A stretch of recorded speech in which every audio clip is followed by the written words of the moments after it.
Welcome to a fireside reading of Moby Dick by Herman Melville, Chapter 127, The Deck.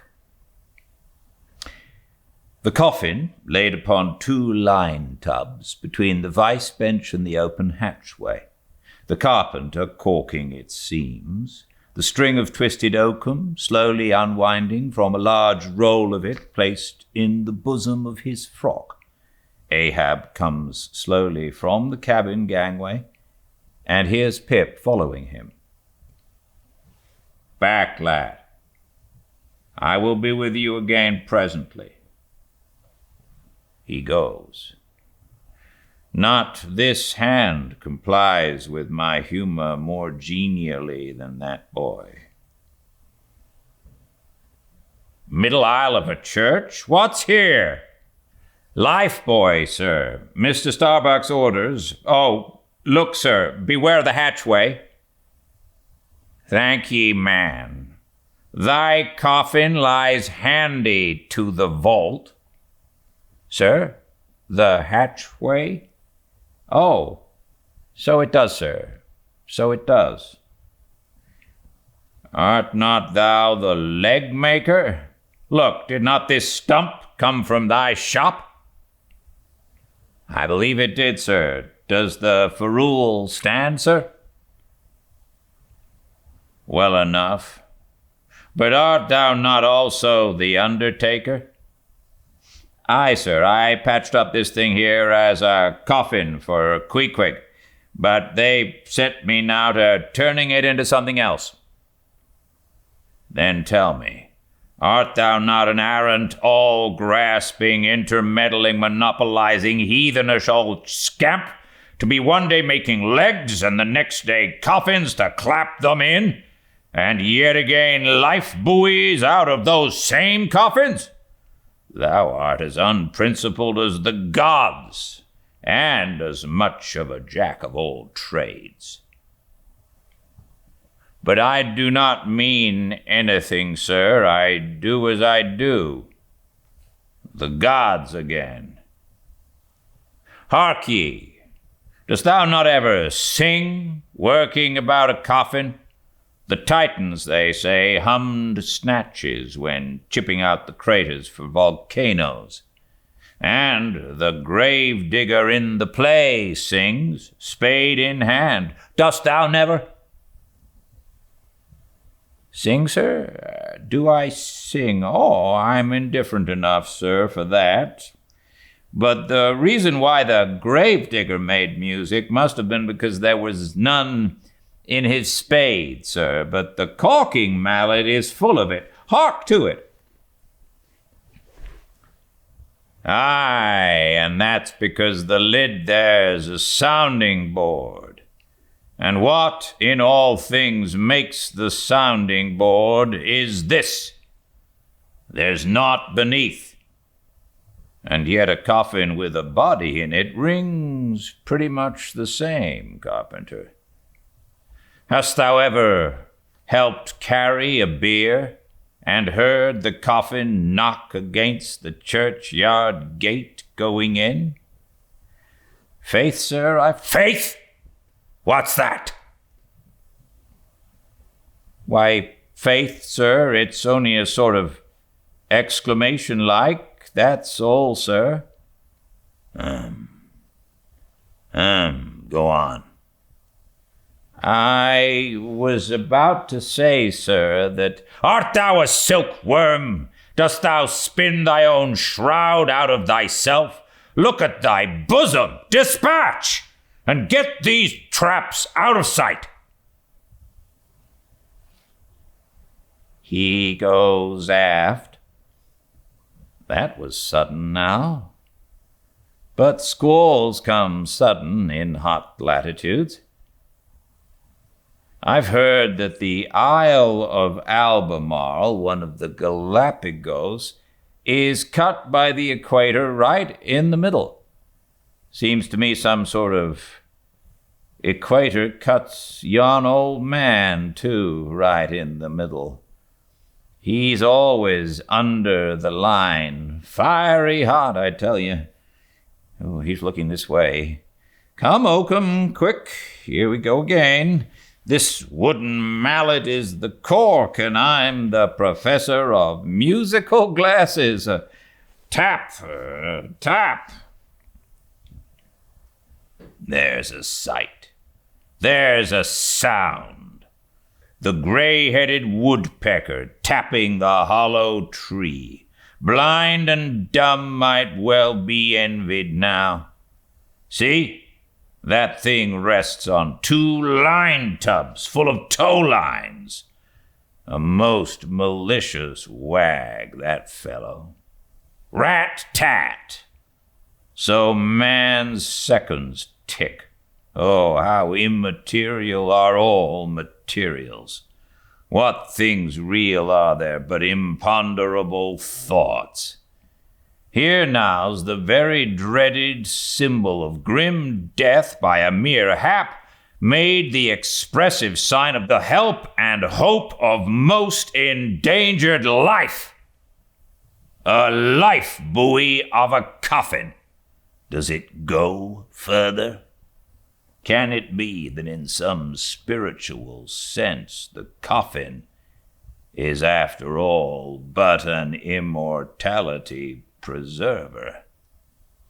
I'll think of that. But no. So far gone am I in the dark side of earth that its other side, the theoretic bright one, seems but uncertain twilight to me. Will ye never have done, carpenter, with that accursed sound? I go below. Let me not see that thing here when I return again. Now then, Pip, we'll talk this over. I do suck most wondrous philosophies from thee. Some unknown conduits from the unknown worlds must empty into thee. Chapter 128, The Pequod Meets the Rachel. Next day, the large ship, the Rachel, was descried bearing directly down upon the Pequod, all her spars thickly clustering with men.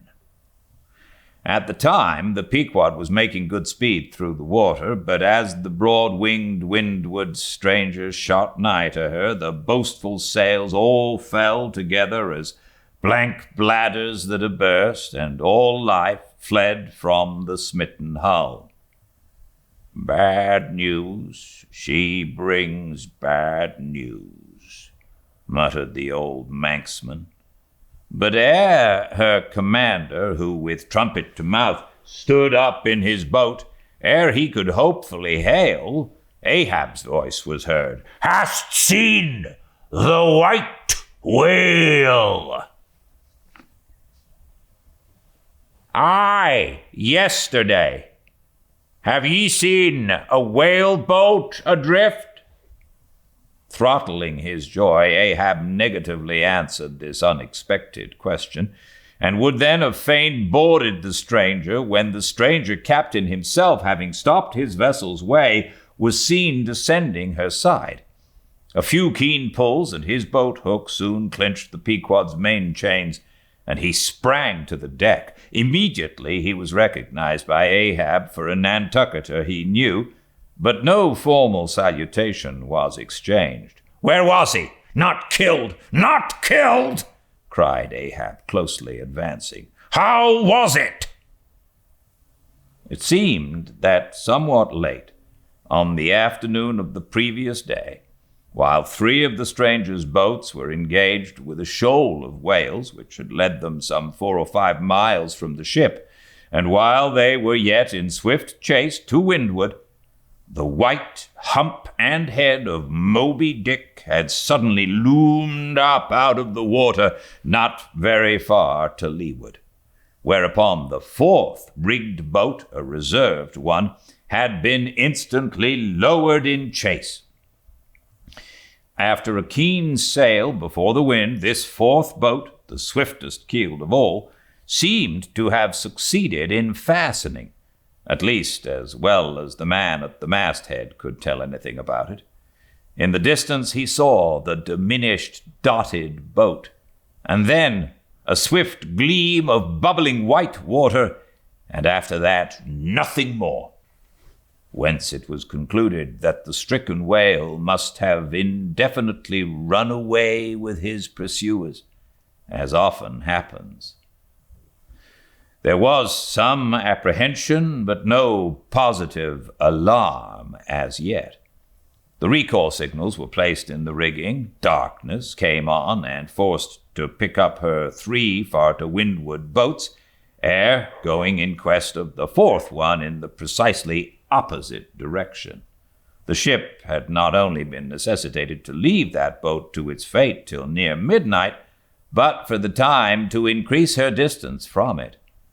But the rest of her crew being at last safe aboard, she crowded all sail, stunsail on stunsail, after the missing boat, kindling a fire in her trypots for a beacon, and every other man aloft on the lookout. But though when she had thus sailed a sufficient distance to gain the presumed place of the absent ones when last seen, though she then paused to lower her spare boats to pull all around her, and not finding anything had again dashed on, again paused and lowered her boats, and though she had thus continued doing till daylight, yet not the least glimpse of the missing keel had been seen. The story told, the stranger captain immediately went on to reveal his object in boarding the Pequod.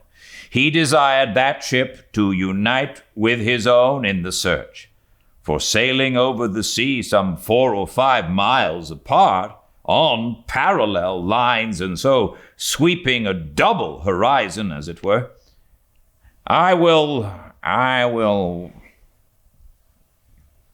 by sailing over the sea some 4 or 5 miles apart on parallel lines, and so sweeping a double horizon, as it were.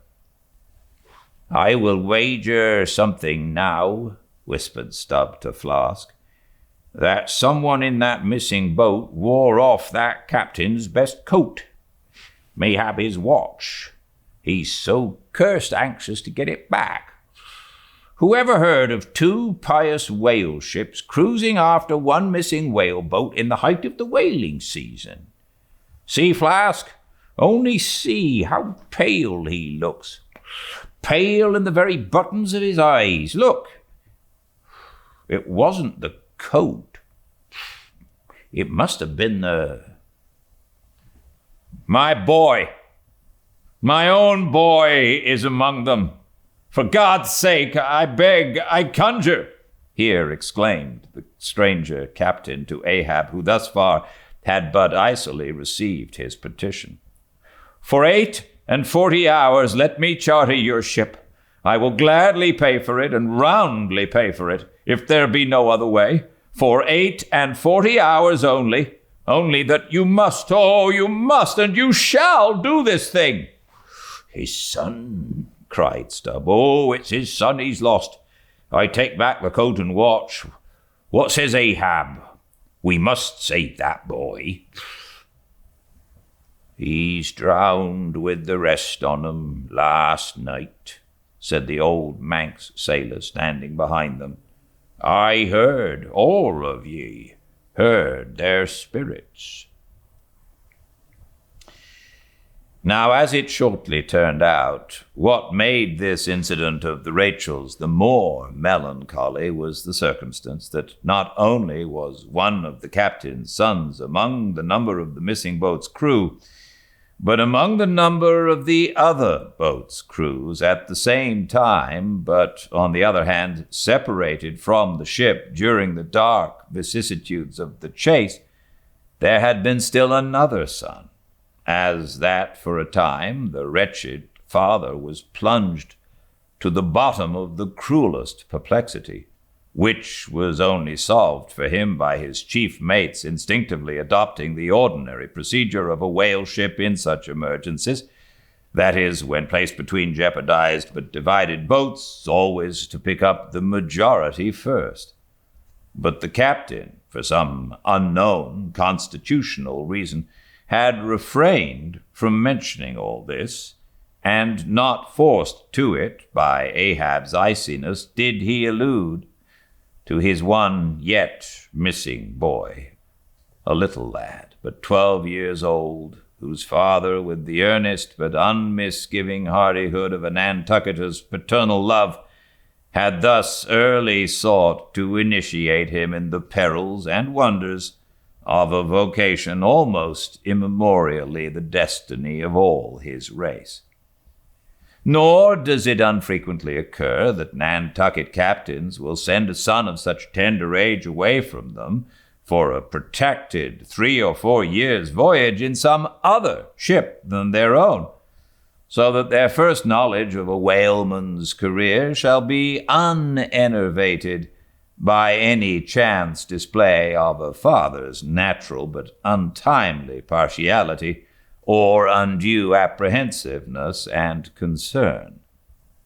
Meantime, now the stranger was still beseeching his poor boon of Ahab, and Ahab still stood like an anvil, receiving every shock, but without the least quivering of his own.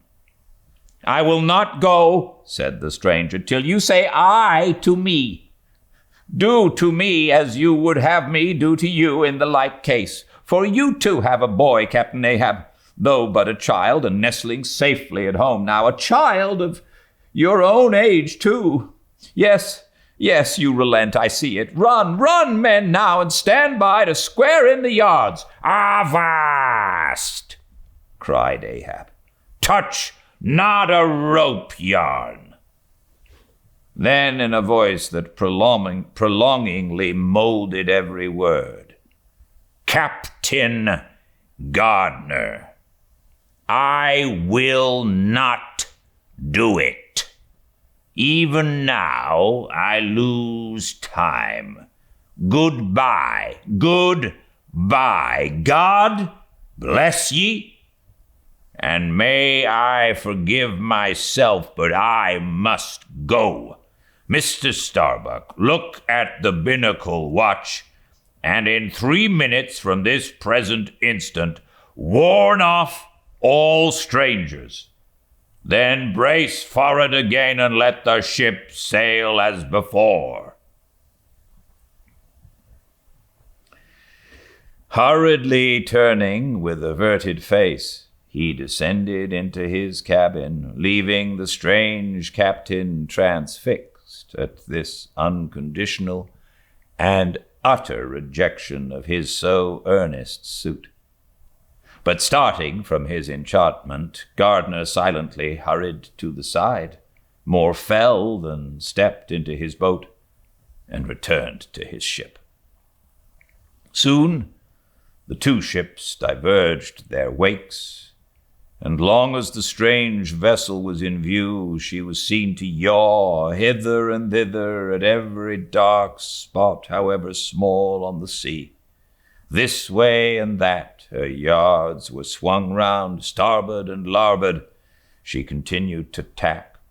Now she beat against a head sea, and again it pushed her before it, while all the while her masts and yards were thickly clustered with men, as 3 tall cherry trees when the boys are cherrying among the boughs. But by her still halting course and winding woeful way, you plainly saw that this ship, that so wept with spray, still remained without comfort.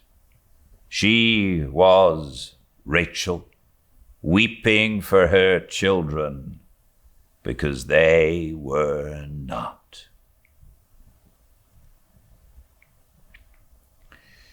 Chapter 129, The Cabin. Ahab, moving to go on deck, Pip catches him by the hand to follow. Lad, I tell thee, thou must not follow Ahab now. The hour is coming when Ahab would not scare thee from him, yet would not have thee by him.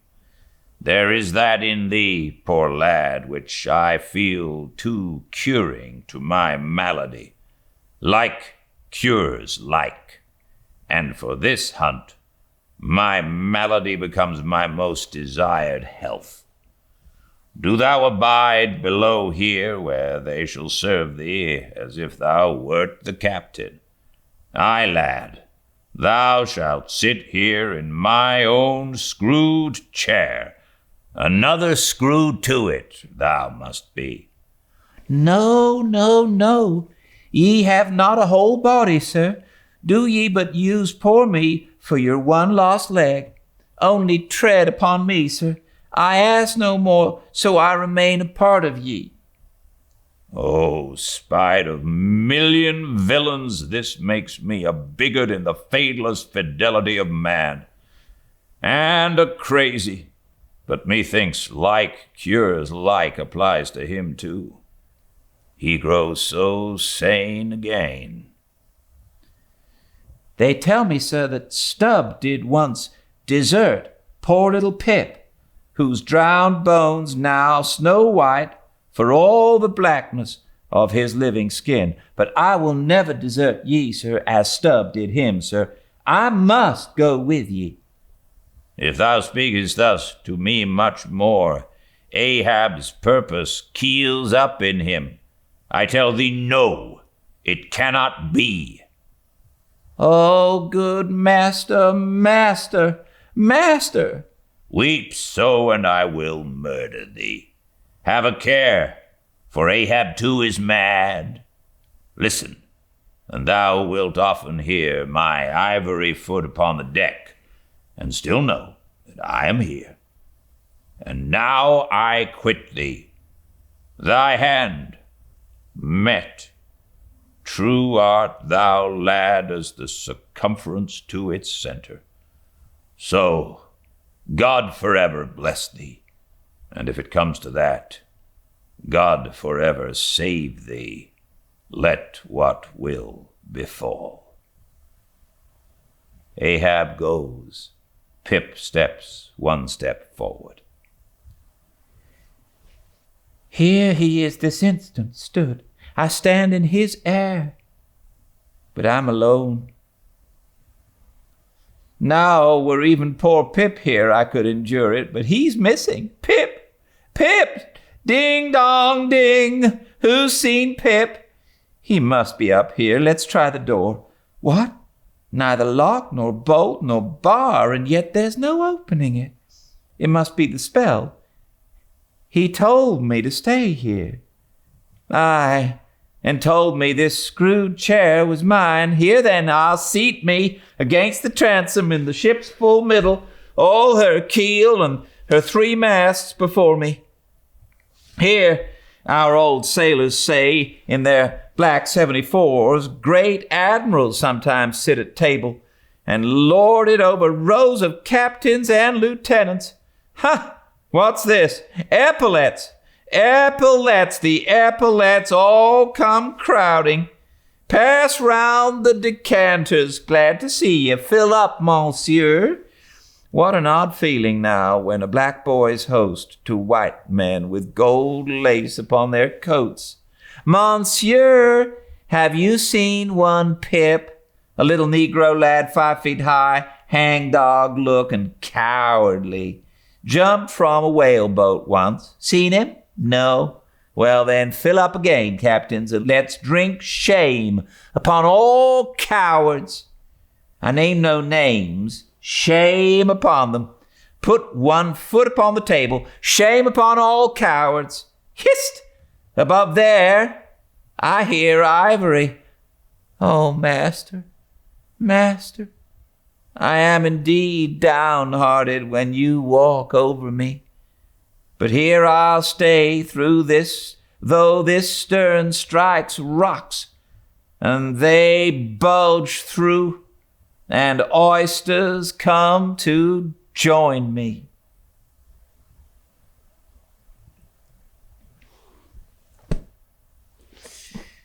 Thanks for joining me. And I look forward to seeing you again very soon. Please check out the YouTube channel Fireside Reading and subscribe. And if you want to be notified, push the notification button so that you get told every time we put a new chapter up. Until I see you again, please be very well. Goodbye.